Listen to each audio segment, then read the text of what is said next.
وَلَنَبْلُوَنَّكُمْ بِشَيْءٍ مِّنَ الْخَوْفِ وَالْجُوعِ وَنَقْصٍ مِّنَ الْأَمْوَالِ وَالْأَنفُسِ وَالثَّمَرَاتِ، ہم ضرور آزمائیں گے دنیا کی زندگی میں تمہیں خوف کے ذریعے، بھوک کے ذریعے، جان اور مال میں نقص کے ذریعے۔ وَبَشِّرِ الصَّابِرِينَ، اور بشارت ہوگی صبر کرنے والوں کے لیے۔ تو یہ ساری تکلیفیں، ان کو آپ مکافات عمل کہہ کے نہیں جان چھڑا سکتے، یہ اللہ کی طرف سے آزمائش بھی ہو سکتی ہے کسی کے اوپر۔ اور صبر کرنے والوں کے لیے بشارت ہے، اور ان کی نشانی کیا ہے؟ الذین اذا اصابتهم مصیبہ، جب کبھی انہیں کوئی مصیبت پہنچتی ہے تو وہ کہتے ہیں قالوا انا للہ وانا الیہ راجعون، بھئی ہم بھی تو اللہ کی طرف سے آئے تھے، ہمیں بھی لوٹ کے اللہ کے پاس جانا ہے۔ اگر کوئی تکلیف آئی ہے تو یہ بھی چلی جائے گی۔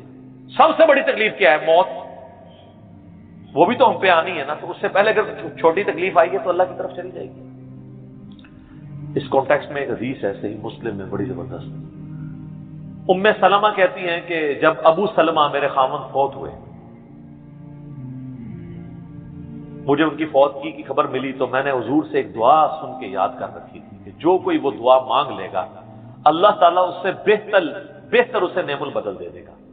اور وہ دعا آدھا پورشن تو یہی ہے، سورۃ البقرہ کی آیت نمبر 156، انا للہ وانا الیہ راجعون۔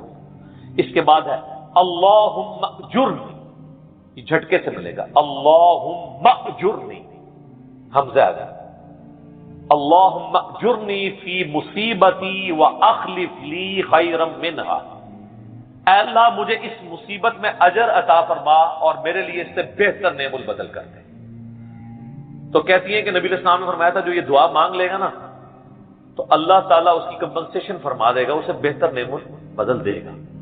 کہتے ہیں میں نے دعا تو کی، پھر میں یہ سوچتی تھی کہ میرے خامن جیسا تو کسی کا خامن نہیں ہوگا، ابو سلمہ جیسا خامن مجھے کیسے مل سکتا ہے۔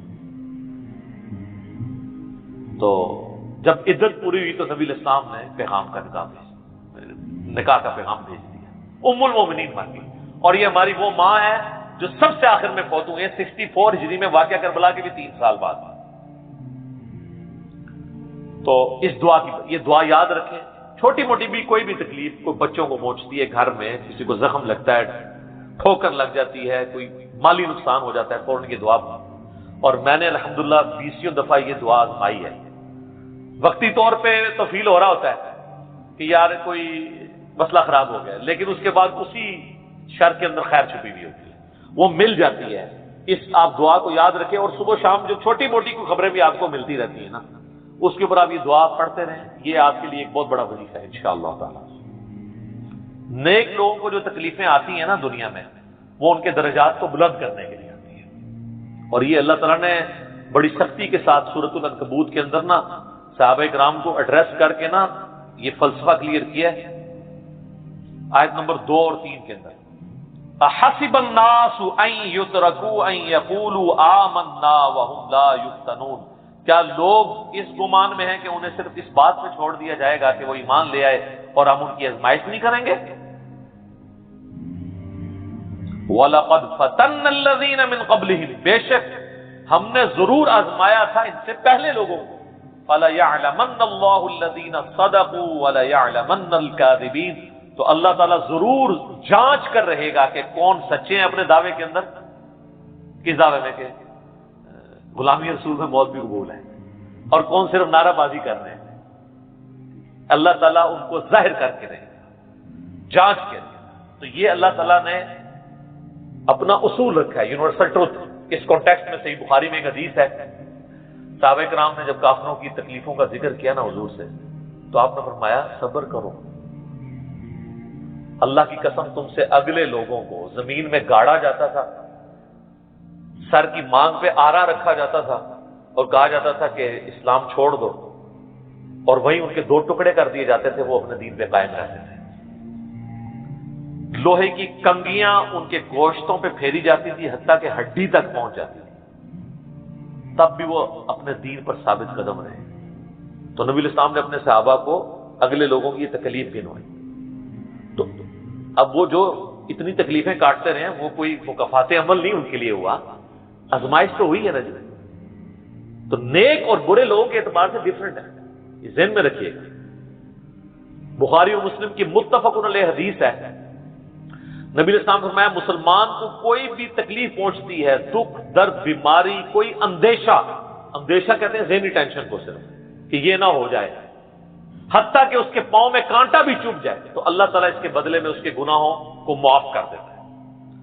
اور مسلم شریف میں ڈیٹیل ہے کہ جب یہ سورۃ النساء کی آیت نمبر 123 نازل ہوئی نا کہ چھوٹے سے چھوٹے اعمال کا بدلہ بھی ملے گا، چھوٹی سے چھوٹی نیکی کا بھی، تو صحابہ پریشان ہو گئے، ان کا یا رسول اللہ ہم تو یہ تو سارے پکڑے جائیں گے، کس طریقے سے کوئی بندہ پرفیکٹ ہو سکتا ہے؟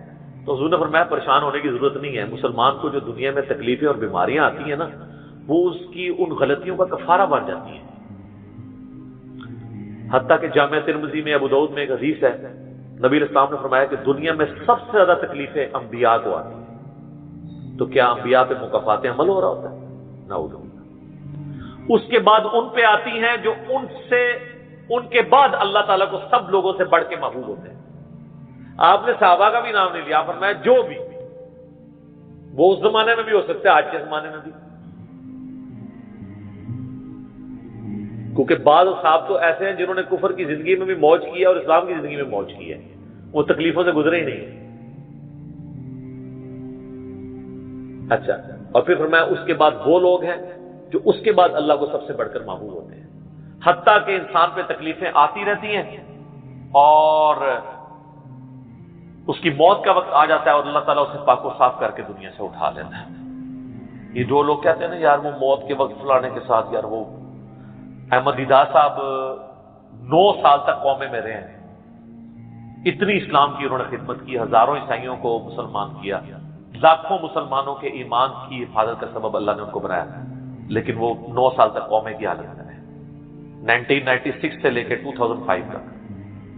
تو کوئی کچھ کہتا تھا جی وہ عیسائی بھی ان کو کہتے تھے دیکھو جی اس کو بدوا لگی اور یہ وہ ہو گیا، گستاخ ہے، یہ وہ ہے۔ تو یہ تو کوئی طریقہ نہیں ہے۔ اس طریقے سے جنید جمشید صاحب جب شہید ہوئے تو آپ دیکھ لیں ان کے مخالفین نے ان کے بارے میں کیا بات کی، اور سر صحابہ کرام کو تو رومن امپائر کی بیٹل فیلڈ کے اندر تیل کے کڑاؤں میں روسٹ کیا گیا، تو آپ کیا کہیں گے نعوذ باللہ ان کے ساتھ یہ کچھ ہو گیا؟ ابو عبیدہ ابن جرح، معاذ ابن جبل لاڈلے ترین اصحاب ہیں، طاعون کے مرض میں شہید ہوئے ہیں، اور طاعون میں اتنے بڑے بڑے پھوڑے جسم کے اوپر نکلتے ہیں۔ آپ تو سمجھتے ہیں کہ صحابہ کرام جو ہے وہ بڑے سکون سے بیٹھتے ہوں گے اور پھر کلمہ پڑھتے ہوں گے، ساتھ ہی ایسے روح پرواز کر جاتی ہوگی۔ حضرت حمزہ ابن عبد المطلب کا مسلح ہوا ہے، سید الشہداء ہیں۔ حضرت حسین علیہ السلام کے ساتھ جو کچھ کربلا میں ہوا ہے، تو نیک بندوں اور عام بندوں کے اعتبار سے اس کا حکم ڈفرنٹ ہے۔ نیک بندوں کے درجات بلند ہوتے ہیں۔ حسین ابن علی سے اتنی بڑی قربانی نے اللہ نے لی کہ قیامت والے دن ان کو جنتی نوجوانوں کا جو سردار ہونا ہے اس کو جسٹیفائی کیا جائے کہ آؤ جی حسین جیسی ہے کسی قربانی، بڑھا دینا ہے سردار، آ جاؤ لے کے آؤ۔ کوئی کھڑا ہو سکتا ہے؟ ابھی تک 15 سال میں تو نہیں کوئی دعویٰ کرے گا کھڑا ہونے کا۔ تو اللہ تعالیٰ نیکیوں کو جسٹیفائی بھی کرواتا ہے، وہ مکافات عمل نہیں ہو رہا ہوتا۔ نیک لوگوں کے لیے ڈفرنٹ ہے، ان کے درجات بلند ہوتے ہیں، اور باقی عام لوگوں کے لیے یہ ہے کہ ان کے لیے بھی آپ نہیں کہیں گے کہ ان پہ عذاب ہے، یا اللہ کی طرف پلٹنے کا ذریعہ ہے یا ان کے گناہوں کا کفارہ ہے۔ یہ آپ نے کسی پہ نہیں کہنا اس کے اوپر لعنت پڑ گئی، اس کے اوپر یہ ہو گیا، اس کے اوپر یہ ہو گیا، یہ آپ کو کسی نے رائٹ نہیں دیا۔ یہ بہت بڑا ظلم ہے۔ ایک طرح کے معاملات ہوئے ہوتے ہیں دونوں کے ساتھ۔ اب آپ دیکھ لیں سنیوں میں سے کوئی جیل میں جاتا ہے تو شیعہ کہتے ہیں دیکھا جی مکافات عمل ہے، شیعہ میں سے کوئی جاتا ہے سنی کہتے ہیں مکافات عمل ہے۔ تو یہ آپ جو مرضی، اور اپنوں کے لیے کہتے ہیں آزمائش ہے۔ تو یہ آج کی ڈیٹ میں آپ نے سب کے لیے آزمائش ہی کہنا ہے، ورنہ یہ مسئلہ بالکل خراب ہو جائے گا۔ اللہ جی، اللہ تعالیٰ سے خیر مانگنا چاہیے، اللہ تعالیٰ کی طرف رجوع لانا چاہیے۔ اس حوالے سے بخاری اور مسلم دونوں میں حدیث ہے، میں اب آپ کو تھوڑے وظیفے بھی بتا دوں نا۔ ظاہر آزمائشیں تو ہر بندے پہ آتی ہیں، اللہ کی طرف رجوع بھی لانا چاہیے۔ ان آزمائشوں سے نکلنے کا طریقہ کیا ہے؟ بخاری اور مسلم دونوں میں حدیث ہے، نبی صلی اللہ علیہ وآلہ وسلم کے بارے میں انس بن مالک کہتے ہیں کہ نبی علیہ السلام کی اکثر دعا یہی ہوا کرتی تھی، اللہم ربنا آتنا فی الدنیا حسنہ وفی الآخرۃ حسنۃ وقنا عذاب النار، آمین۔ یہ بخاری مسلم میں بھی ہے، سورۃ البقرہ کی آیت نمبر 201 ہے۔ اے اللہ ہمیں دنیا میں بھی بھلائیاں عطا فرما اور آخرت میں بھی بھلائیاں عطا فرما، اور آخرت کی سب سے بڑی بھلائی بھی ساتھ مانگ لی، وقنا عذاب النار، آگ کے عذاب سے ہمیں بچا دے، آمین۔ یہ اکثر آپ کی دعا ہوتی ہے۔ اس کانٹیکٹ میں ایک حدیث ہے بڑی انٹرسٹنگ، صحیح مسلم میں، ایک صحابی بیمار ہوئے حتیٰ کہ بالکل ہڈیوں کا پنجر بن گئے، اور صحابہ کہتے ہیں چڑیا کی طرح ان کی جان ہو گئی۔ نبی علیہ السلام ان کی عیادت کے لیے گئے۔ آپ نے جب دیکھا، آپ میں تو اللہ سے کیا مانگتا ہے؟ چنگا بندہ، ٹردا پھرتا بندہ جڑا منجی تے پی گیا اور بالکل ڈھانچہ پنجر بن گیا ہڈیوں کا۔ اس نے کہا یا رسول اللہ، میں اللہ تعالیٰ سے یہ دعا کرتا ہوں کہ اے اللہ، جو تو نے مجھے آخرت میں عذاب دینا ہے نا، دنیا میں ہی دے دے۔ آخرت کا عذاب تو بہت سخت ہے، تو مجھے دنیا میں ہی وہ عذاب دے دے۔ نبی علیہ السلام نے سبحان اللہ، کیا تم دنیا میں بھی اللہ کی تکلیف برداشت کر سکتے ہو؟ اوے تجھے تو چاہیے تھا تو کہتا اللہم ربنا آتنا فی الدنیا حسنہ وفی الآخرۃ حسنۃ وقنا عذاب النار۔ یعنی آپ اللہ تعالیٰ کو معاذ اللہ کو فنیٹک سمجھتے ہیں کہ آپ کہیں گے کہ اس نے عذاب تو ضرور دینا تو مجھے ادھر دے دے۔ اور یار اللہ سے اچھا ہی گمان رکھو۔ بخاری مسلم دونوں میں حدیث ہے، میں اپنے بندے کے گمان کے قریب ہوں، جیسا میرے بارے میں گمان رکھے، بشرطے کرتوت بھی ٹھیک کرے۔ تو سر ہم تو یہ کہتے ہیں یا اللہ، ہم نہ تیری آزمائش کے قابل ہیں نہ تیرے عذاب کے قابل ہیں، ہمیں بلا حساب و کتاب ہی جنت میں داخل فرما دے، آمین۔ تو میں اپنے بندے کے گمان کے قریب، اچھا گمان رکھیں، انشاءاللہ تعالی اینڈ رزلٹ بھی اچھا ہوگا۔ آپ اللہ سے گمان اچھا رکھیں، یہ گمان بہت اہم چیز ہے، اور یہ آپ کا جو کانفیڈنس ہے نا اللہ کے اندر کہ انشاءاللہ اللہ میرے ساتھ خیر کا معاملہ ہی کرے گا۔ اچھا کئی لوگ کہتے ہیں منو تو اللہ نے دینے ہی عذاب ہے، استغفر اللہ تو بولی، آپ چاہے اچھے اعمال کرتے ہیں یا برے اعمال، تب بھی آپ نے یہ اپنے بارے میں یہ بات نہیں کرنی۔ یہ تو، اور کسی کے بارے میں تو آپ نے سوچنا بھی نہیں سر، وہ تو کہانی ختم۔ وہ تو صحیح مسلم میں حدیث ہے نا، ایک شخص نے قسم اٹھا کے کہہ دیا تھا کہ اللہ تعالیٰ اس کو کبھی معاف نہیں کرے گا، وہ بڑا گنہگار شخص تھا۔ اللہ کی بارگاہ میں پہنچے، اللہ نے فرمایا تو نے میرے بھی آپ پہ کیسے قسم کھا دی؟ جا، میں نے اس کو معاف کیا، تجھے دوزخ میں پھینک دیا۔ لا يسأل عما يفعل وهم يسألون، سورۃ الانبیاء کی آیت ہے۔ اللہ کو کوئی نہیں پوچھ سکتا اس نے یہ کیوں کیا، وہ سب کو پوچھ سکتا ہے کہ انہوں نے یہ کیوں کیا۔ یہ اللہ تعالیٰ کے بارے میں ناشکری پھیلانا سورہ الزمر میں ہے، لا تقنطوا من رحمت اللہ، اللہ تعالیٰ کے بارے میں مایوسی عوام کے اندر پھیلانا۔ لیکن اس کا دوسرا پہلو بھی غلط ہے کہ آپ رحمت کی آیتیں پڑھ کے تو لوگوں کے کام چوک کے رکھو، وہ بھی دوسری ایکسٹریم ہے، وہ بھی نہیں ہونی چاہیے۔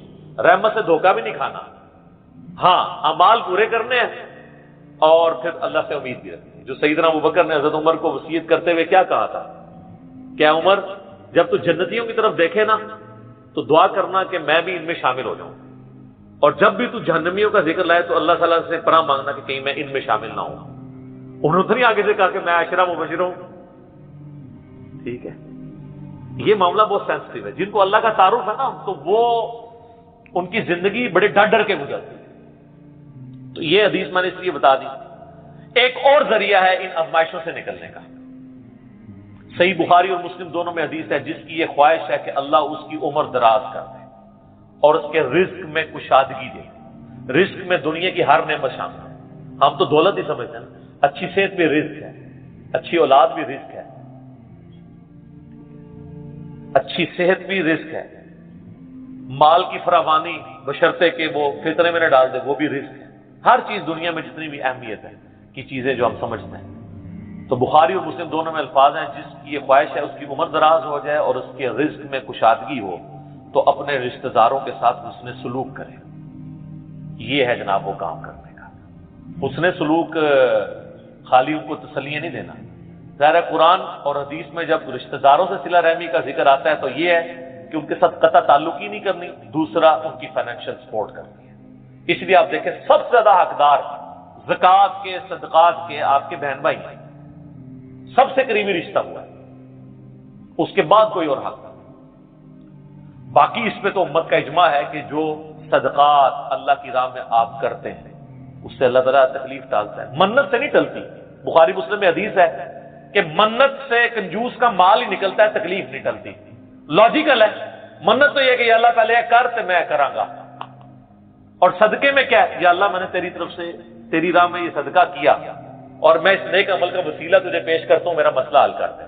جو بخاری مسلم میں حدیث ہے، 3 لوگ غار میں پھنس گئے تھے، انہوں نے اپنے پرانے اعمال کا واسطہ پیش کیا تھا، یہ نہیں لگا کہ یا اللہ ایک بار کاٹ دیتے سیا کرا کے، پھر کون سی نکلنا انہوں نے، انہوں نے اپنے پرانے کیے ہوئے اعمال کا وسیلہ اللہ کے حضور پیش کیا، جو قرآن میں بھی ہے وَاسْتَعِينُوا بِالصَّبْرِ وَالصَّلَاةِ، صبر اور نماز کے ذریعے اللہ کی مدد چاہو، جس سے وہ کہتے ہیں جی اس سے غیر اللہ کی مدد ثابت ہوتی ہے، تو کوئی کہتا ہے المدد یا صبر، المدد یا نماز، وہ اس کا مطلب ہے صبر اور نماز سے اللہ کی مدد، کیونکہ آگے آتا ہے ان اللہ مع الصابرین، بے شک اللہ تعالیٰ صبر کرنے والوں کے ساتھ۔ تو نیک اعمال کا وسیلہ آپ اللہ کے حضور پیش کریں، تو صدقہ اور خیرات کرنا یہ اللہ تعالیٰ کی طرف سے آئی ہوئی تکالیف کو، بلاؤں کو ٹال دیتا ہے۔ تو یہ میں نے آپ کو ایک دعائیں، اذکار اور پھر اعمال بھی بتا دیے۔ آخر میں دو دعائیں میں وہ جو بیان کی تھی ان کو ریپیٹ کر دیتا ہوں۔ ایک پریونٹیو دعا ہے، یہ دو علاج ہوتے ہیں نا، پریونٹیو اور کیوریٹیو۔ پریونٹیو علاج یہ ہوتا ہے کہ بیماری ہونے سے پہلے علاج کیا جائے، جیسے ویکسین ہے، آج کل وہ کہہ رہے ہیں نہیں کورونا کی ویکسین بن گئی ہے کہ وہ لگوا لیں تو تکلیف ہو ہی نہ۔ ایک ہوتا ہے کیوریٹیو علاج، کہ بیماری ہو گئی ہے تو اب علاج کیسے ہے۔ تو پریونٹیو علاج جو دعائیں ہیں نا وہ ہے اللہم ربنا آتنا فی الدنیا حسنہ وفی الآخرۃ حسنۃ وقنا عذاب النار۔ ہر نماز کے تشہد میں اسے مانگیں، ٹھیک ہے، بلکہ سجدے میں مانگیں۔ صحیح مسلم میں حدیث ہے کہ سجدے میں تم اپنے رب کے سب سے زیادہ قریب ہوتے ہو، خوب دعائیں مانگا کرو، سجدے میں بھی آپ یہ دعا مانگیں، تشہد میں تو مانگے ہی مانگے۔ وہ بخاری مسلم میں حدیث ہے درود شریف کے بعد جو چاہو اپنے رب سے مانگو، وہ تو قبولیت کی ایک جگہ ہے۔ اس کے علاوہ یہ ہوگی پریونٹیو علاج بیماریوں سے، پریشانیوں سے، جتنے سنت اذکار ہیں، بسم اللہ الذی لا یضر یا اعوذ بکلمات اللہ التامات من شر ما خلق، یہ ساری کی ساری چیزیں اللہ تعالیٰ کی طرف سے سنت اذکار ہیں۔ لیکن یہ یاد رکھیے گا یہ ناگہانی آفات کے لیے ہیں، یہ نہیں ہے کہ بسم اللہ پڑھ کے ساکٹ میں انگلی دے دے یا بسم اللہ الذی لا یضر پڑھ کے تو کوبرے سے کھیلنا شروع کر دیں، نہیں، وہ پھر آپ اپنے اوپر تقدیر خود غالب کروا رہے ہیں، پھر یہ اذکار نہیں اثر کریں گے۔ یہ ناگہانی آفات کے لیے، جب کوئی شخص اپنے اوپر خود تقدیر غالب کر لیتا ہے نا پھر وظائف ہو جاتے ہیں سائڈ کے اوپر، یہ ذہن میں رکھیے گا۔ پھر بھی جو تکلیفیں آنی ہے نا وہ تو آنی ہے اللہ کی طرف سے آزمائش والی، وہ تو ہمیں یہی ایٹیٹیوڈ ہے کہ ہم اللہ تعالیٰ کی طرف رجوع لائیں، اور وہی ہے کیوریٹیو علاج، کہ جب کسی بھی تکلیف آ جائے تو اب کیا کرنا ہے، اس نے کہنا ہے انا للہ و انا الیہ راجعون اللہم اجرنی فی مصیبتی واخلف لی خیرا منہا۔ یہ مکافات عمل کا سارا ٹاپک، اس کا اینڈ میں کروں گا سورہ الحدید کی ان دو آیات کے اوپر، جس کے بعد صبر آ جائے گا کہ اللہ تعالیٰ نے یہ تکلیف کا سلسلہ دنیا میں جو رکھا ہوا ہے اس پہ صبر کے لیے کیا ترغیب دلائی ہے۔ آیت نمبر 22 اور 3، ما اصاب من مصیبت فی الارض ولا فی انفسکم، کوئی مصیبت بھی ایسی نہیں کہ زمین میں آئے۔ زمین میں کیا مصیبت آتی ہے؟ زلزلہ، وبائی امراض، سیلاب، طوفان، ولا فی انفسکم، اور نہ کوئی ایسی مصیبت کہ تمہاری جان میں آئے۔ جان میں ہر طرح کی بیماری، کسی کو بلڈ کینسر ہو گیا، کسی کے گردے فیل ہو گئے، کسی کو ہیپاٹائٹس ہو گیا، تو اللہ فرماتا ہے الا فی کتاب من قبل ان نبرأھا، یہ ہم نے لوح محفوظ میں پہلے ہی لکھا ہوا ہے، اس سے پہلے کہ ہم یہ تکلیف بھیجیں۔ کام ہی ختم ہو گیا۔ اللہ کہتا ہے ہم نے تو یہ طے کیا، یہ ڈیسٹنی ہے، تمہاری تقدیر ہے۔ ان ذالک علی اللہ یسیر، یاد رکھنا یہ اللہ کے لیے بڑا آسان ہے، بہت آسان ہے۔ کوئی یہ بھی کہہ سکتا ہے کتنا ہو گیا، پہلے ہی اللہ کو پتا ہے، اللہ کے علم کے لیے آسان ہے۔ سورۃ الانعام میں تو یہاں تک آیا ہے کہ خشکیوں میں یا سمندروں کے اندر کسی درخت کا اگر پتا بھی گرتا ہے نا تو اللہ کو پہلے سے علم ہے، اور زمین کی گہرائیوں میں کوئی دانہ بھی پھوٹتا ہے نا وہ پہلے۔ اب ظاہر ہے ہمارا ذہن تو اس ڈیٹے کو سمجھ نہیں سکتا، بلکہ آج ہم نے لیپ ٹاپس میں ہارڈ ڈسک میں وہ ڈیٹا سٹور کر لیا ہے جو 8 سے 100 سال پہلے کا انسان اس کو ماننے کے لیے تیار نہیں ہوگا کہ یہ ٹچ سکرین موبائل کیا کر سکتا ہے، اتنی دور بات کر سکتے ہیں، وہ تو اس کو بھی ماننے کے لیے تیار نہیں ہوں گے۔ لیکن ہو گیا ہے نا کہ انسان کو اللہ نے ترقی کرائی ہے، تو اللہ کا علم تو بہت کامل ہے۔ لِكَيْ لَا تَأْسَوْا عَلَىٰ مَا فَاتَكُمْ، یہ ہم نے اس لیے کیا، یعنی ہم نے تقدیر میں پہلے یہ چیزیں لکھی تھی تاکہ تم مت افسوس کرو اس چیز پہ جو تم سے چھین لی جائے۔ وَلَا تَفْرَحُوا بِمَا آتَاكُمْ، اور اس پہ شیخی مت بگاڑنا جو اللہ نے تمہیں دی ہے۔ اللہ کسی سے لے کے آزماتا ہے تو کسی کو دے کے بھی آزماتا ہے۔ واللہ لا یحب کل مختال فخور، اور اللہ تعالی پسند نہیں کرتا ہر شیخی بگاڑنے والے، جو بات بات کے اوپر شیخی بگاڑتا ہے۔ کسی کے پاس اگر کوئی اللہ کی طرف سے نعمتیں ہیں تو وہ اللہ کا شکر ادا کرے، اور اگر کسی کے اوپر آزمائش کا وقت ہے تو وہ اللہ کی طرف رجوع لائے۔ اس لیے تو نبی علیہ السلام نے فقر کی زندگی گزاری ہے نا سر۔ باقی نیک بندوں کے لیے درجات کی بلندی کا ذریعہ ہے آزمائشیں آنا، برے لوگ بھی اس اعتبار سے کہ میرے اعمال کی شامت اور میرے گناہ معاف ہو جائیں گے اور میں اپنی اصلاح بھی کر لوں۔ کسی کے بارے میں کوئی ورڈکٹ نہ دیں، اپنے اوپر ضرور لاگو کریں۔ ہم اللہ تعالیٰ سے دعا کرتے ہیں اللہم اجرنا من النار، اللہم انی اعوذ بک من عذاب جہنم، ربنا اننا آمنا فاغفر لنا ذنوبنا وقنا عذاب النار، اللہم انی اعوذ بک من عذاب جہنم، ربنا اصرف عنا عذاب جہنم ان عذابها كان غراما، اللہم ربنا آتنا فی الدنیا حسنہ وفي الآخرة حسنة وقنا عذاب النار، اللهم أحسن عاقبتنا في الأمور كلها وأجرنا من خزي الدنيا وعذاب الآخرة، آمین ثم آمین۔ ٹھیک ہوگا جی؟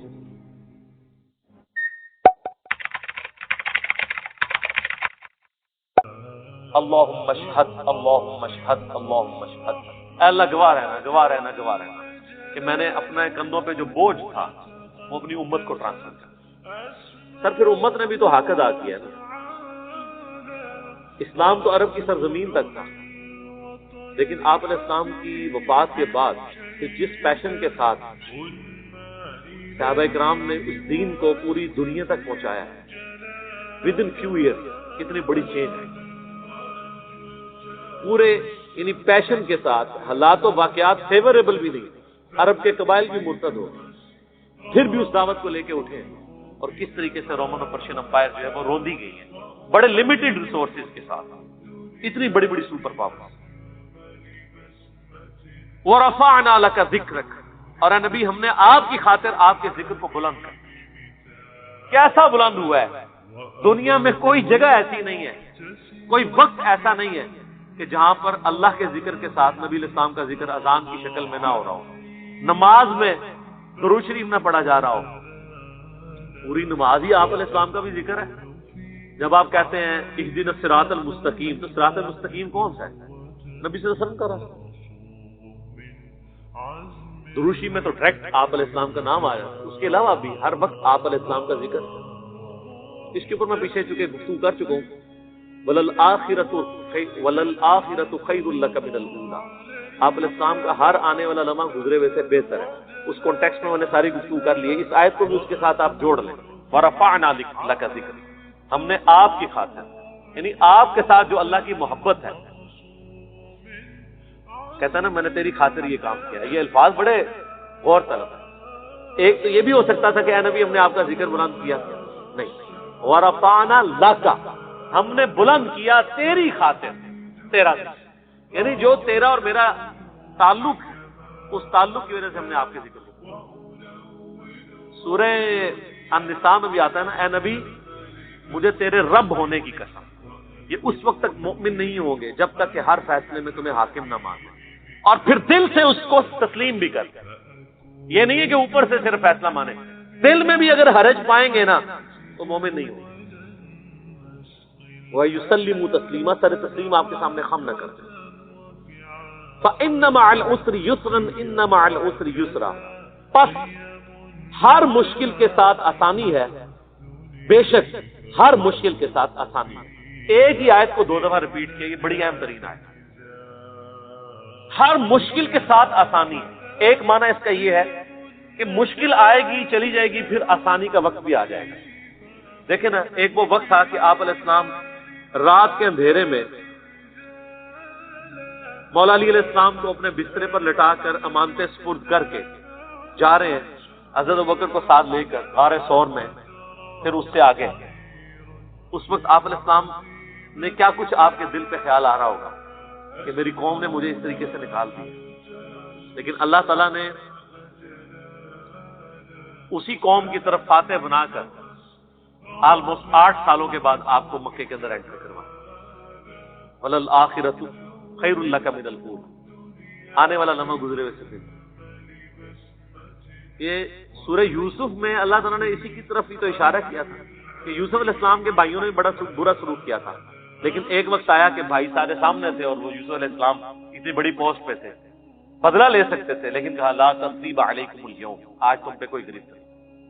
اور فتح مکہ کے موقع پر نبی علیہ السلام نے بھی سب کو معاف کر کے وہی آیت تلاوت کی جو حضرت یوسف علیہ السلام نے کی، لا تثریب علیکم اليوم، آج تم پہ کوئی گرفت نہیں. حتیٰ کہ ہند کو بھی معاف کر دیا، معافی قبول. یہ آپ علیہ السلام کی شفقت ہے.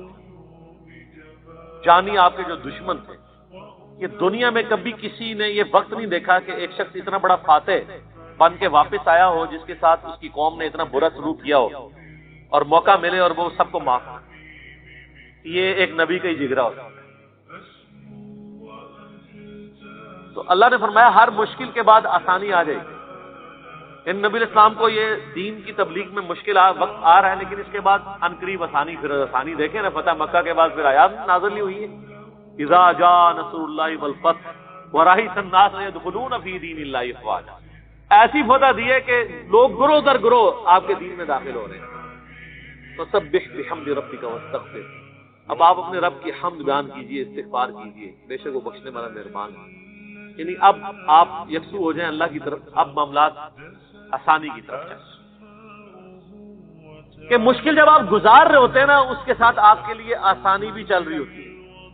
مشکلیں پڑی اتنی کہ آسان ہو گئی. اللہ تعالیٰ صبر دیتے ہیں. اس مشکل کے ساتھ اللہ تعالیٰ اس طرح آپ کا ایکسپیرینس کرواتا ہے کہ مشکل آپ جھیل رہے ہوتے ہیں لیکن آسانی بھی ساتھ فیل کر رہے ہیں. جس طرح کہ غزوہ بدر کے موقع پر ہوا، اللہ تعالیٰ نے مسلمانوں پہ اونگ طاری کر دی. مشکل وقت، ریسورسز کم، خطرہ تھا، خطرے میں کہاں نیند آتی. حتیٰ کہ بخاری مسلم میں آتے ہیں صحابہ کرام کہتے ہیں ہماری ہاتھوں سے تلواریں بھی چھوٹ جاتی تھی، ایسی نیند کا غلبہ. نیند آ جائے تو یہ تو اللہ کی طرف سے ایک امن کی نشانی ہوتی ہے، تھکاوٹ اتر جاتی. پھر غزوہ احد کے موقع پر کیسی آئی؟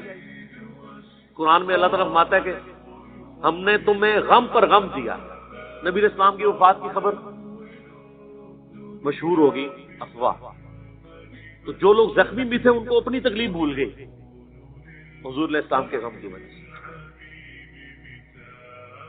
تو مشکلیں پڑی اتنی کہ آسان ہو. مشکل کے دوران بھی اگر آپ اللہ کی طرف توجہ رکھیں، ان اللہ مع الصابرین، اللہ صبر کرنے والوں کے ساتھ، اس کے اندر بھی آسانی چھپی ہوئی ہوتی. اور مسلمان کی مشکل میں آسانی یہی ہے کہ آپ کا اللہ کے اوپر یقین ہو کہ یہ تکلیف اللہ کی طرف سے آئی ہے، اللہ ہی کی طرف لوٹ جائے گی. تو ہم یہی تو کہتے ہیں انا للہ و انا الیہ راجعون. صحیح مسلم میں حدیث ہے، ام سلمہ کہتی ہیں کہ میں نے نبی علیہ السلام سے یہ حدیث سنی تھی کہ جو شخص مشکل اور پریشانی میں یہ دعا پڑھ لے، انا للہ و انا الیہ راجعون، بے شک ہم بھی اللہ کی طرف سے ہیں، ہم نے بھی اللہ کی طرف چلے جانا ہے، یہ تکلیف بھی اللہ کی طرف سے ہے، اللہ کی طرف چلے گی. اللہم اجرنی فی مصیبتی، اے اللہ مجھے اس مصیبت میں اجر دے. واخلف لی خیرا منہا، اور تو بہتر خلیفہ بن جا میرے لیے، اس کے لیے اس سے بہتر نعم المدل میرے لیے کر. تو کہتی ہیں کہ میرا خاوند جب ابو سلمہ فوت ہوا تو میں نے یہ دعا پڑھ لی، اور پھر میں سوچتی تھی کہ ابو سلمہ جیسا تو کوئی صحابی نہیں ہے حضور کے اصحاب میں، تو مجھے اس سے بہتر خاوند کیسے ملے گا. تو جب میری عدت پوری ہوئی تو نبی صلی اللہ علیہ وسلم نے پیغام نکاح بھجوا دیا، تو مجھے دعا کا اجر دنیا میں مل گیا. اور ام سلمہ حضور کی وہ بیوی ہیں جو سب سے آخر میں فوت ہوئی ہیں. واقعہ کربلا کے بھی 2 سال بعد فوت ہوئی ہیں، یہ اس وقت تک زندہ تھا. ام سلمہ سلام اللہ علیہا ورضی اللہ تعالی عنہا علیہ السلام. تو یہ دعا آپ یاد رکھیں. میرے یوٹیوب پہ کلپ ہے، مصیبت کی خبر کو خوشی میں بدلنے والی دعا. اللہ تعالیٰ بہتر نعم البدل دے. پھر سورہ حدید کی جو آیت نمبر 21 اور 22 ہے، اس میں اللہ تعالیٰ فرماتا ہے کہ تمہاری جان میں کوئی مصیبت نازل ہوتی ہے یا زمین میں، چاہے وہ سیلاب کی شکل میں ہو، طاعون کے مرض کی شکل میں ہو، کوئی وبا کی شکل میں ہو، زلزلے کی شکل میں، یہ ساری تکلیف تمہاری جانوں پہ جو آتی ہیں یا اوور آل انسانیت کے اوپر، یہ ہم نے تکلیفیں آنے سے پہلے ہی لوح محفوظ میں لکھ لی ہیں، تاکہ جو تکلیف تمہیں پہنچے تم اس پہ غم نہ کھاؤ، اور جو تمہیں نعمت ملے اس کے اوپر شیخی نہ دکھاؤ۔ تکلیف کا آنا اور اللہ کی طرف سے خوشی کا آنا یہ ڈیسٹنی میں مقرر ہے، تقدیر میں لکھا ہوا ہے۔ جب تقدیر میں لکھا ہوا ہے اور یہ آنا ہے، وَلَنَبْلُوَنَّكُمْ بِشَيْءٍ مِّنَ الْخَوْفِ وَالْجُوعِ وَنَقْصٍ مِّنَ الْأَمْوَالِ وَالْأَنفُسِ وَالثَّمَرَاتِ، ہم تمہیں ضرور آزمائیں گے تھوڑے سے خوف سے، بھوک سے، جان اور مال میں نقص سے۔ پھر دیکھیں گے اہل ایمان کون ہے جو کہتے ہیں کہ اِنَّا لِلَّهِ وَإِنَّا إِلَيْهِ رَاجِعُونَ۔ تو اللہ نے آزمانا ضرور ہے، لیکن مسلمان کی روش یہ ہے کہ وہ اللہ کی طرف ہے، اور ہمارے پاس اور کوئی چارہ بھی نہیں ہے، خدا ہماری ضرورت ہے۔ خدا نہ ہو تو ہم اپنی تکلیف بھی نہیں کاٹ سکتے۔ الٹیمیٹلی تکلیف کے اوپر آپ کیا کہتے ہیں؟ جو اللہ کی طرف۔ لیکن یہ تکلیف کے شروع میں ہی کہنا چاہیے، واہ ویلا کرنے کے بعد نہیں، کیونکہ نبی علیہ السلام فرمایا صبر وہ ہے جو صدمے کے آغاز میں کیا جائے۔ صحیح بخاری میں حدیث ہے، آپ علیہ السلام ایک قبر کے پاس سے گزرے اور آپ نے دیکھا کہ اس قبر پہ بیٹھی ہوئی ایک عورت رو رہی ہے اور ذرا وہ بلند آواز سے چیخو پکار کر رہی تھی، تو آپ علیہ السلام نے فرمایا صبر کر۔ اس نے دیکھا نہیں ہے کہ آپ صلی اللہ علیہ وسلم پیچھے آپ کھڑے تھے، اس نے آگے سے کہا کہ بھئی اگر تم پہ تکلیف آئی ہوتی تو پھر میں دیکھتی۔ ظاہر ہے ایک نیچرل جواب تو یہی بنتا تھا، تو آپ علیہ السلام نے کوئی جواب نہیں دیا، آپ علیہ السلام وہاں سے چلے گئے۔ تو بعد میں صحابہ نے بتایا کہ وہ تو اللہ کے نبی تھے، تو عورت وہ تو اب وہ اس مردے کی بجائے اپنے ایمان کی ٹینشن پڑ گئی، وہ حضور کے پاس آئی، یا رسول اللہ مجھے تو پتہ ہی نہیں تھا، تو اچھا آپ نے اگر کہا تو میں اب صبر کر لیتی ہوں۔ تو آپ علیہ السلام فرمایا صبر تو صدمے کے آغاز میں ہوتا ہے، پورا غصہ اتارنے کے بعد، واہ ویلا کرنے کے بعد کہنا میں صبر کر لیتی ہوں، تو یہ صبر تو نہیں ہوتا۔ اور یہاں پہ بھی لوگ یہی کرتے ہیں، چیخو پکار کرتے ہیں اور اس کے بعد کہتے ہیں ہم صبر کر لیتے ہیں۔ اور پھر بسا اوقات جوان میت کے اوپر اس طرح کے الفاظ استعمال کیے جاتے ہیں کہ وہ میت کیا گئی، ایمان بھی اس گھر سے رخصت ہو جاتا ہے۔ کئی عورتیں وہ کہتی ہیں میرا ہی منڈا لبیا سی اللہ تینوں مارنے آتے، میرا ہی بیٹا ملا تھا کہ اس کو تو موت دیتا۔ اب یہ کلمات کفر ہے۔ اس کے بعد بیٹا کیا گیا، ایمان بھی گیا تھا۔ اسی لیے اسلام میں نوحہ کرنے سے منع کیا گیا۔ ایک تو نوحہ وہ ہے نا کہ آپ کسی کے لیے کوئی تعریفی کلمات کہہ لیں مرنے کے بعد، وہ تو آپ کہہ سکتے ہیں، معاملہ الگ ہے۔ ایک یہ کہ چیخو پکار کر کے آپ جو ہے وہ ایک جاہلیت والے ایٹیچیوڈ کے ساتھ نوحہ کرتے ہیں، وہ نوحہ تو اسلام میں جائز نہیں ہے۔ بخاری مسلم میں کتنی احادیث ہیں کہ آپ علیہ السلام نے اسے زمانہ جاہلیت کی طرف منسوخ کیا، اور خصوصاً عورتوں کے لیے فرمایا کہ وہ ایسی عورت اگر بغیر توبہ کے مرے گی تو اسے قیامت والے دن گندک کی قمیض پہنائی جائے گی، والعیاذ باللہ۔ اور مسلم شریف میں ایک حدیث ہے کہ میری امت کبھی جاہلیت کے 4 کام نہیں چھوڑے گی۔ نمبر 1 حسب و نسب پہ فخر کرنا، نمبر 2 دوسروں کے نسب کے اوپر تان کرنا، نمبر 3 ستاروں کے ذریعے بارش اور یہ باقی معاملات کو لے کے چلنا، اور نمبر 4 نوحہ کرنا، مصیبت و پریشانی کرنا۔ تو ہر مشکل کے ساتھ آسانی جڑی۔ فَإِذَا فَرَغْتَ فَانصَبْ، تو اے نبی علیہ السلام جب آپ فرائض نبوت سے فارغ ہو جائیں گے تو پھر آپ اس وقت اللہ کی ریاضت میں مشغول ہو جائیے گا۔ وَإِلَىٰ رَبِّكَ فَارْغَب، اور اپنے رب کی طرف راغب ہو جائیے گا۔ اصل میں اس میں اشارہ یہ ہے کہ آپ علیہ السلام، آپ کو پتہ ہے آپ پوری رات کھڑے ہو کے قرآن پڑھتے تھے، پھر فرمایا یا ایھا المزمل قم اللیل الا قلیلا، کم کھڑے ہوا کریں، اور کم بھی یہ نہ سمجھے گا بالکل کم، نصفہ ہوا بالکل، یا آدھی رات یا اس سے کچھ زیادہ، پوری رات نہ آپ کھڑے ہو کر نوافل میں قرآن پڑھیں۔ آپ کے پاؤں مبارک سوج جاتے تھے۔ بخاری مسلم میں آتا ہے، اما عائشہ نے کہا یا رسول اللہ آپ تو بخشے بخشائے ہیں، تو آپ فرمایا کیا میں اپنے رب کا شکر گزار بندہ نہ بنوں؟ تو لیکن جب آپ نے دعوت و تبلیغ کا کام شروع کیا تو یہ ساری چیزیں چھوٹ گئیں۔ یہ نیچرل ہے۔ پہلے تو آپ دن کے وقت آرام کر سکتے تھے، رات کو قیام کرتے تھے، اب دن کے وقت دعوت و تبلیغ کا کام کرنا، دعوت و تبلیغ اور گوشہ نشینی یہ بالکل اپوزٹ ہے. گوشہ نشینی انٹروورٹ جو زندگی ہے، اور دعوت و تبلیغ ایکسٹروورٹ ہے. انٹروورٹ اللہ کے ساتھ جو تعلق ہے اس میں اللہ اور بندے کا تعلق ہے، اور یہاں مخلوق کے پاس آپ کو جانا پڑتا ہے اللہ کی دعوت کی. تو نبی علیہ السلام کے دل میں یہ چیز آتی تھی کہ کتنا، یعنی وہ وقت میرے لیے کتنا اچھا تھا کہ میں رات کے وقت اپنے رب کے ساتھ تعلق قائم رکھتا تھا. اب نہ صرف وہ تعلق میں کمی آئی ہے دن کی مصروفیات کی وجہ سے، بلکہ یہ بھی ہو گیا کہ اب مجھے مخلوق کی طرف جانا پڑتا ہے. پہلے میں اللہ کے ساتھ دو لگا کے بیٹھا ہوتا تھا. تو اللہ تعالیٰ نے اس معاملے میں تسلی دی ہے کہ جو آپ مخلوق کی طرف ہی جا رہے ہیں اللہ کے لیے جا رہے ہیں. رہا آپ کی یہ خواہش، یہ بھی اللہ پوری کر دے. جب یہ دین کا کام سٹریم لائن ہو جائے گا پھر آپ عبادت کیجئے گا. اور یہ بات حقیقت ہے کہ رات کو نوافل پڑھنے سے، اللہ کے ساتھ دو لگانے سے یہ کام تو بہت اوپر ہے. لوگوں کو ہدایت ہے. بخاری مسلم میں حدیث ہے، غزوہ خیبر کے موقع پر جب نبی علیہ السلام نے مولا علی کو بھیجا تو اس میں آپ نے پہلا جملہ یہ بولا تھا، علی پہلے ان کو دعوت دینا، اگر تمہاری وجہ سے کوئی ایک شخص بھی ہدایت پہ آ گیا تمہارے لیے سرخ اونٹوں سے بہتر ہوگا. آپ کی وجہ سے ایک شخص ہدایت پہ آ جاتا ہے نا، آپ پوری زندگی بھی روزانہ 1000 نفل پڑھتے رہے، وہ اس کے برابر نہیں ہو سکتی. جو ایک بندے کو، آپ ایک بندے کو نہیں، اس کی پوری نسل کو دوزخ سے بچا کے جنت تک لے جاتے ہیں. اللہ کو تو اس بات کی خوشی ہے، اور یہ کام پیغمبروں والا ہے. اس کی وجہ سے بعض اوقات شیطان، میں نے کئی لوگوں کو سنا ہے کہ جی ہم نے داڑھی رکھ لی تو پھر لوگ مسائل پوچھیں گے، لوگ ہمیں نیکوکار کہیں گے، اس لیے جی ہم داڑھی نہیں رکھ رہے.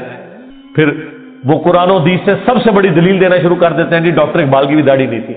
قرآن و حدیث ان کے نزدیک یہ ہے کہ ڈاکٹر اقبال کی داڑھی نہیں تھی، اور پوری زندگی ڈاکٹر اقبال کو یاد کرتے کرتے مر جاتے ہیں.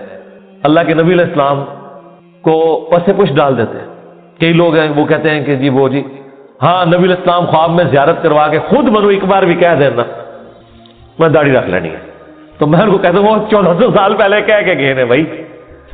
اور اس سے بھی بڑھ کر اللہ قرآن میں کہہ گیا سورہ النساء کی آیت نمبر 119 کہ یہ شیطان کا راستہ ہے، کہ شیطان کہے گا. اس نے یہ وعدہ کیا تھا اپنے رب کے ساتھ، وَلَآمُرَنَّهُمْ فَلَيُغَيِّرُنَّ خَلْقَ اللَّهِ، اے اللہ میں تیری مخلوق کو ابھاروں گا کہ وہ تیری بنائی ہوئی تخلیق کو بدل دیں گے.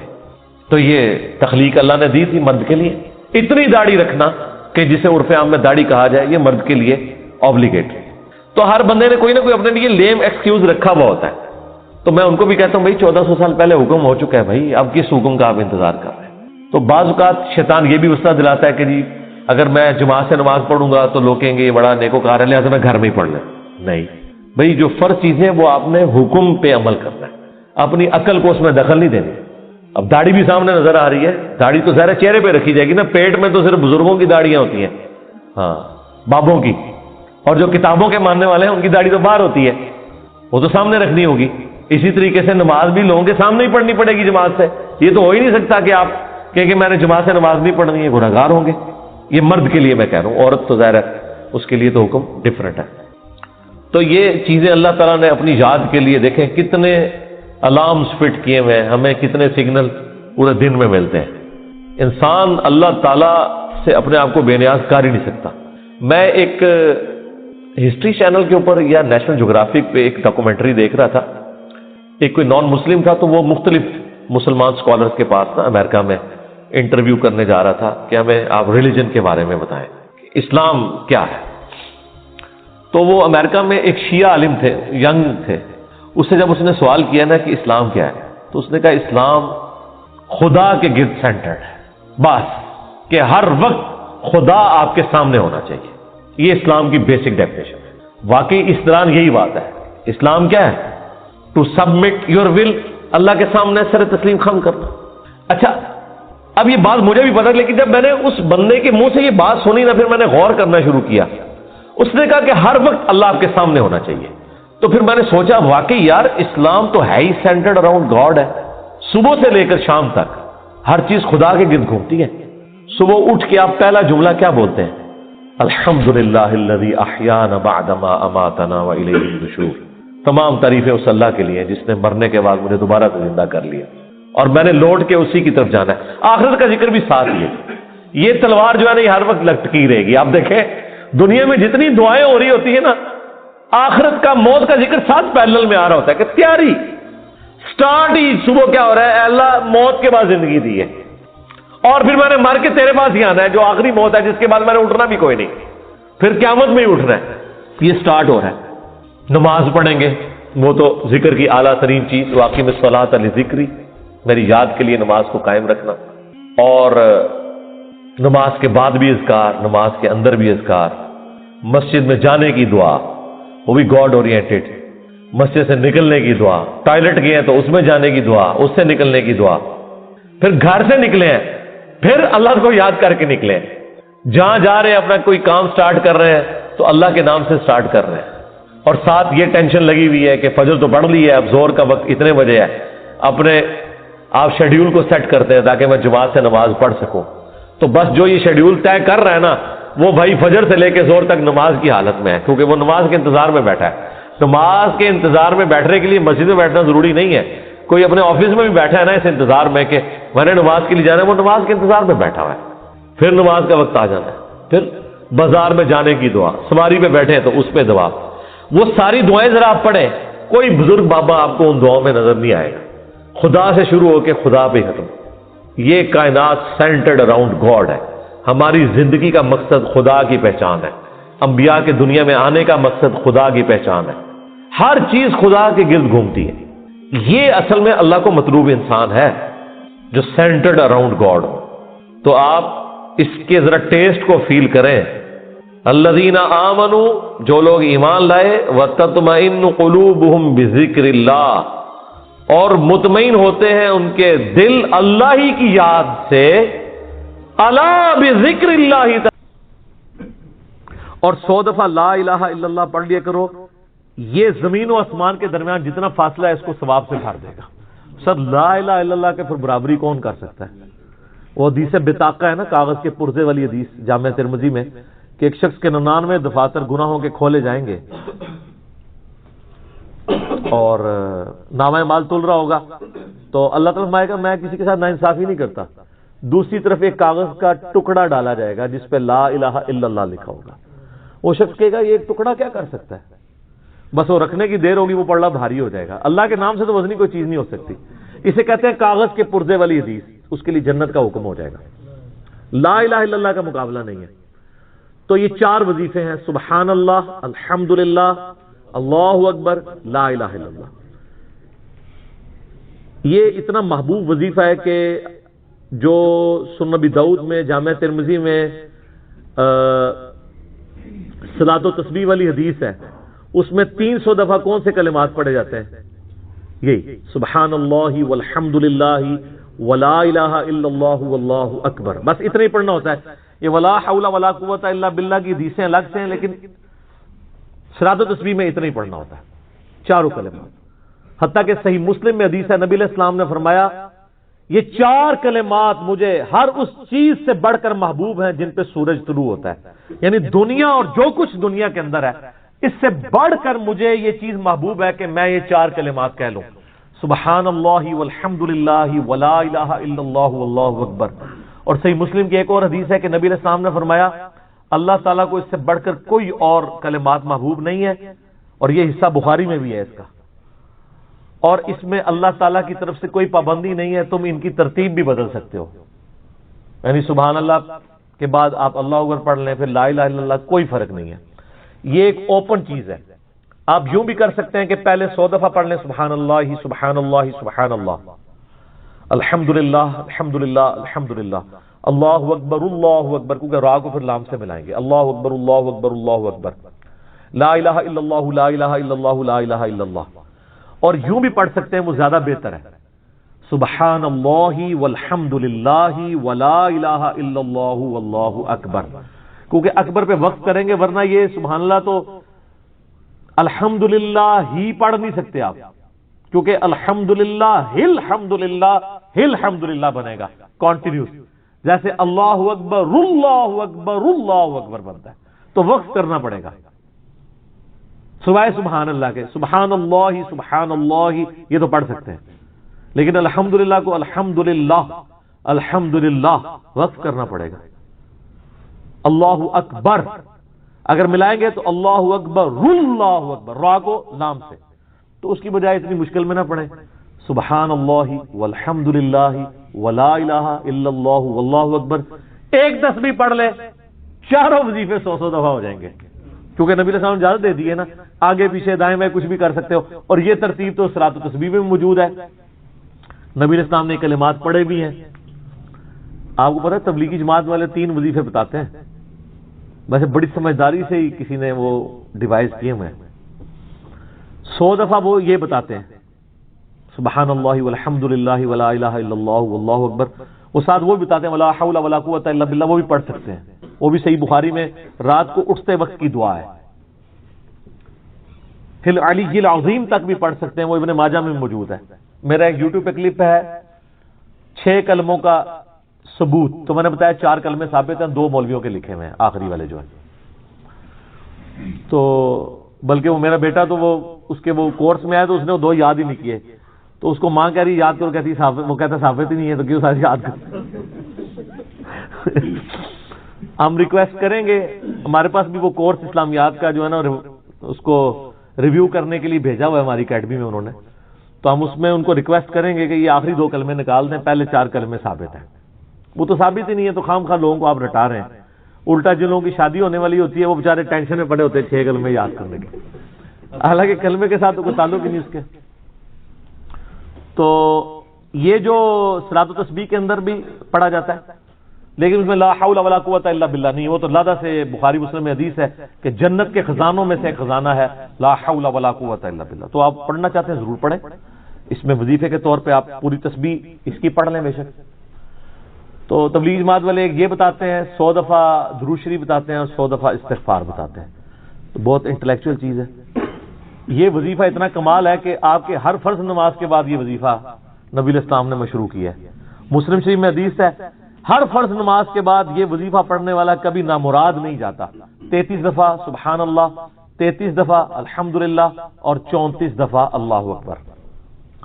اور ایک حدیث میں ہے مسلم شریف کی کہ جو پڑھے 33 دفعہ سبحان اللہ، 33 دفعہ الحمدللہ، 33 دفعہ اللہ اکبر اور 100 کا عدد پورا کرنے کے لیے پڑھ لے لا الہ الا اللہ وحدہ لا شریک لہ لہ الملک ولہ الحمد وہو علی کل شیء قدیر، 100 کا عدد اس سے بھی پورا کر سکتے ہیں اور 100 کا عدد اللہ اکبر کہہ کے بھی پورا کر سکتے ہیں، تو اس کے سارے گناہ معاف کر دیے جائیں گے اگرچہ سمندر کی جھاگ کے برابر ہی کیوں نہ ہو، لیکن وہ صغیرہ گناہ، کبیرہ گناہ صرف توبہ سے معاف ہوتے ہیں۔ وہ صحیح مسلم میں حدیث ہے کہ اگر بڑے گناہوں سے بچا جائے تو ایک جمعے سے دوسرا جمعہ، ایک رمضان سے دوسرا رمضان اور ایک نماز سے دوسری نماز درمیان کے گناہوں کا کفارہ بن جائے گی، لیکن جو نماز ہی نہیں پڑھتا تو جمعہ پڑھتا رہے تو وہ تو بڑے گناہوں سے نہیں بچا ہوا نا۔ مسلم شریف میں حدیث ہے بندے کے کفر اور اسلام کے درمیان فرق نماز ہے، یہ نہ ہوگا ایک رمضان پڑھ لے اگر رمضان کے لیے بیچ چلے سارے، نہیں نہ اس طرح نہیں ہوگا۔ تو یہ وظیفہ اتنا کمال ہے، بخاری مسلم دونوں میں حدیث ہے، کچھ غریب صحابہ حضور کے پاس ہے یا رسول اللہ ہر مقابلے میں ہم برابری کر لیتے ہیں امیر اصحاب کی، وہ روزے رکھتے ہیں ہم بھی روزے رکھ لیتے ہیں، وہ نمازیں پڑھتے ہیں ہم بھی نمازیں پڑھ لیتے ہیں، وہ جہاد کرتے ہیں ہم بھی جہاد کر لیتے ہیں، ایک معاملے میں آ کے ہم مارے جاتے ہیں، قرآن میں بار بار ہے اللہ کی راہ میں خرچ کرو، ہم تو خود ہی غریب ہیں، تو آپ ہمیں کوئی اس کا حل تجویز کریں۔ تو آپ فرمایا میں تمہیں ایک ایسی چیز بتاتا ہوں کہ تم ان کی برابری کر لو گے، تم ہر فرض نماز کے بعد 33 دفعہ سبحان اللہ، 33 دفعہ الحمدللہ، 34 دفعہ اللہ اکبر پڑھ لیا کرو۔ یہ بخاری مسلم دونوں میں۔ کچھ دنوں کے بعد پھر وہ حاضر ہوئے، یا رسول اللہ وہ تو امیر صحابہ کو بھی پتہ چل گیا، وہ بھی یہی کچھ پڑھ رہے ہیں، اب ہم کیا کریں؟ تو اسی تک لو جناب، تو اسی گرین کارڈ دے بلو کارڈ دے چکر ہی پے ہو، دنیا دے آخرت کے نہیں۔ صحابہ کرام آخرت کے بلو اور گرین کارڈ کی بات کرتے تھے۔ تو نبی علیہ السلام مسکرائے، آپ نے فرمایا ذالک فضل اللہ یؤتی من یشاء، یہ اللہ کا فضل ہے، میں تو اللہ کا فضل نہیں روک سکتا، ٹھیک ہے نا۔ تو ظاہر گیون سرکمسٹانسز اللہ کے دیے ہوئے ہیں، اس کے اندر آپ بیسٹ پرفارم کرنے کی کوشش کریں۔ اللہ کے فضل کو تو کوئی روک نہیں لگا سکتا نا، کوئی یہ نہیں کہہ سکتا کہ جی وہ یعنی تیرے ہوتے جنم لیا ہوتا کیوں نہیں ہوا، ہو سکتا ہے ابو جہل ہی ہوتا۔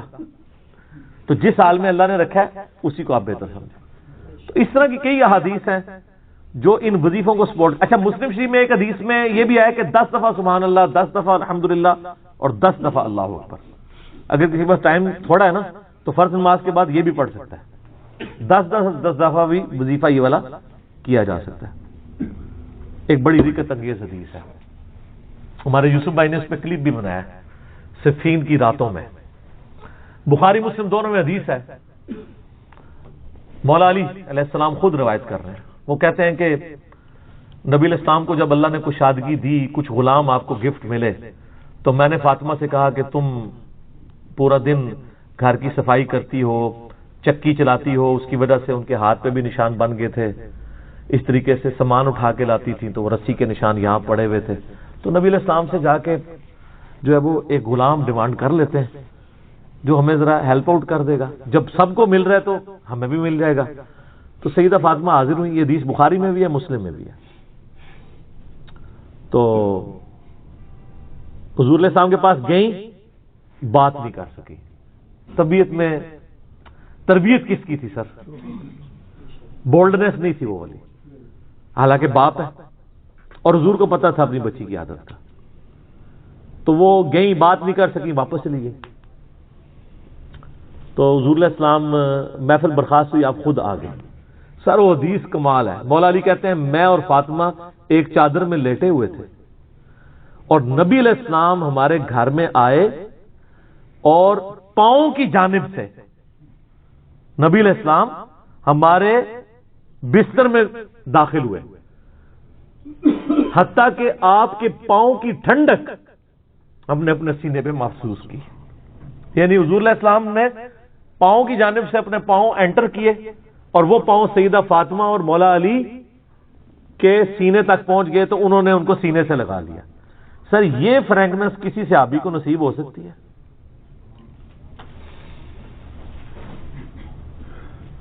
تو آپ نے فرمایا وہ فاطمہ تم آئی تھی، کوئی کام تھا؟ سیدہ فاطمہ سے پھر بھی بات نہیں نکلی۔ تو حضرت علی کہتے ہیں میں نے نا پھر کہا یا رسول اللہ وہ میں نہیں بھیجا تھا، پورا دن کام کرتی ہے۔ آپ کی بیویاں کہتی ہیں ہماری کوئی ذمہ داری نہیں ہے، یہ بھی تو بیوی تھی نا۔ بخاری مسلم میں حدیث ہے جنتی عورتوں کی سردار ہے فاطمہ سلام اللہ علیہ۔ تو میں نے غلام کے لیے عرض کیا تھا یہ تھک جاتی ہے، ہمیں ہیلپ آؤٹ کر دے گا۔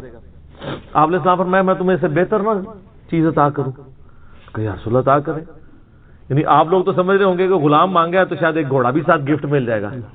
ان کا جب رات کو بسترے پہ جانے لگو نا تو 33 دفعہ سبحان اللہ، 33 دفعہ الحمدللہ اور 34 دفعہ اللہ اکبر پڑھ لیا کرو، یہ تمہارے لیے اس غلام سے بھی بہتر ہے، یعنی سارے دن کی تھکاوٹ اتر جائے گی۔ سر یہ بہت بہترین وظیفہ ہے۔ تو اچھا یہ حدیث مولا علی پوری زندگی سنایا کرتے تھے، کیونکہ حضرت فاطمہ اور مولا علی کی ایک محبت بڑی مثالی تھی۔ پھر لوگ بھی جو ہے نا وہ مولا علی سے پوچھا کرتے تھے وہ فاطمہ والی حدیث، تسبیح فاطمہ، اسے تسبیح فاطمہ اسی لیے کہا جاتا ہے۔ تو یہ حدیث جب بیان کی مولا علی نے تو آگے نے تابعی نے پوچھ لیا، بخاری مسلم دونوں میں ہے، کہ حضرت علی کہتے ہیں کہ وہ دن ہے آج کا دن ہے، میں نے کبھی یہ وظیفہ چھوڑا نہیں ہے۔ سر استقامت تو خود مل جاتی ہے، جس کے بسترے میں جا کے نبی علیہ السلام وظیفہ سکھا رہے ہوں تو وہ پوری زندگی اس واقعے کو کبھی بھول سکتا ہے کہ مجھے خود آ کے میرے بسترے میں آ کے، اور حتیٰ کہ آپ کے قدم مبارک میرے سینے سے لگے تھے، اس حال میں حضور نے مجھے یہ تحفہ دیا ہے، وہ تحفہ کوئی بھلا سکتا ہے؟ تو تابعی نے کہا کہ مولا علی سے کہا کہ کیا جنگ صفین کی راتوں میں بھی آپ یہ وظیفہ پڑھا کرتے تھے؟ جب مسلمانوں پہ اتنا مشکل وقت تھا، آپ میدان جنگ میں تھے، آپ دیکھیں 30 سال کے بعد مولا علی کو تلوار دوبارہ اٹھانا پڑی اسلامی نظام کو بچانے کے لیے۔ تو مولا نے کہا صفین کی راتوں میں بھی میں نے کبھی یہ وظیفہ نہیں چھوڑا۔ ٹھیک ہے، تو اس پہ وہ کلپ بنایا تھا صفین کی راتوں میں، یہ اتنا کمال کا وظیفہ ہے۔ اللہ تعالیٰ ہمیں اس وظیفے پہ استقامت دے، اور کچھ نہ کر سکیں یہ ضرور کیا کریں۔ بخاری مسلم میں حدیث ہے، عائشہ کہتی ہیں نبی علیہ السلام نے فرمایا کہ اللہ تعالیٰ کو سب سے بڑھ کر محبوب عمل وہ ہے جو مستقل مزاجی سے کیا جائے، خواہ تھوڑا ہی کیوں نہ ہو، بنسبت اس عمل کے جو بہت زیادہ ہو لیکن مستقل مزاجی سے نہ ہو۔ ایک بندہ ایک دن 1000 دفعہ سبحان اللہ پڑھتا ہے، اگلے دن 10 دفعہ پڑھتا ہے، اس سے بہتر روزانہ ہی 10 دفعہ پڑھ لے۔ تو یہ وظیفہ 100 دفعہ پڑھنے کے لیے کوئی زیادہ ٹائم ریکوائرڈ نہیں ہوتا، آپ روٹین میں ہیں، آپ پاس دونوں آپشن ہیں،